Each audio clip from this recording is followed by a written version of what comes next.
Before you make any judgment, let me clarify. I am not Indian. I am Malaysian. Have you heard of Malaysia before? Yeah. Okay, one person. That's good to know because I was afraid since we did not make it to the World Cup, nobody's going to know. So for those who do not know where Malaysia is, do you guys know this country called Singapore? Yeah. Yep. Do you know this happy country called Thailand?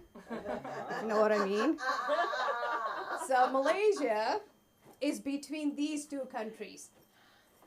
You know, it's funny, people know a tiny island called Singapore, but not Malaysia. That's like knowing exactly where Rhode Island is, but having trouble finding Texas. See, most Americans did not know about Malaysia until the disappearance of MH370 in 2014. It's a really tragic incident. More than 200 people disappeared that day, and they still have not been found till today. But since then, whenever people find out that I'm Malaysian, they have to ask me this dumb question. So, what happened to the plane? Oh, yeah. Bro, why are you asking me? The Malaysian government doesn't know, Malaysian Airlines doesn't know, but you think I have the black box in my backpack? Like being Malaysian automatically gets me FBI clearance to investigate aviation mystery. See, that's like me going up to an American and be like, so, JFK, what happened there, huh? I get mistaken for Indian because I'm brown, but I hate it, which is extra ironic because I choose to live in Indiana.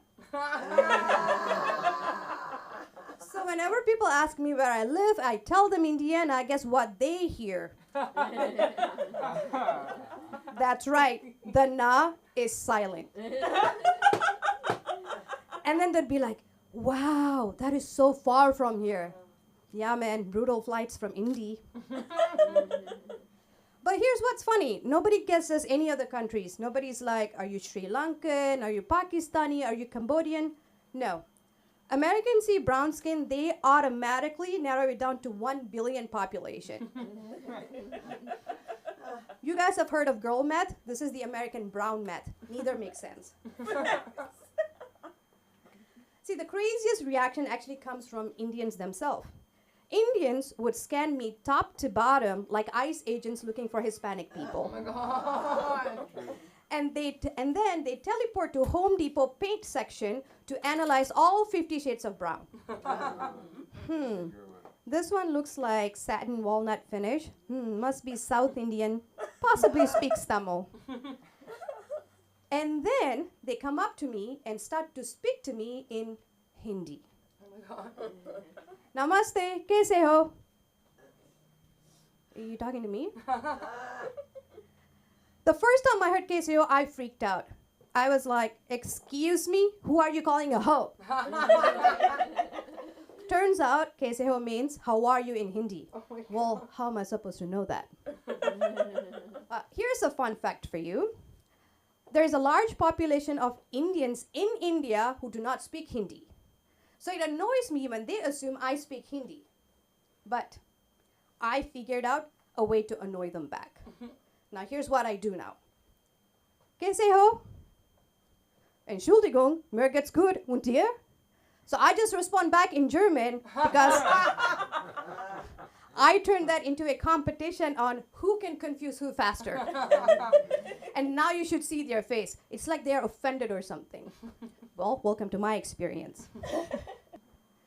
My therapist asks me less questions than Malaysians back home do. So whenever I go home, people at home hit me with this dumbest question. Wow, you've lived in the US for so long. How do you still speak your mother tongue? What do you think was going to happen? That I was going to upgrade to English 2.0 and forget factory setting?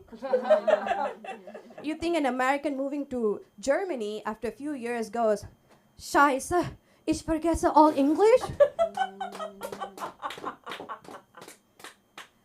Asking me if I still speak my mother tongue is as ridiculous as asking me what happened to the MH370 plane.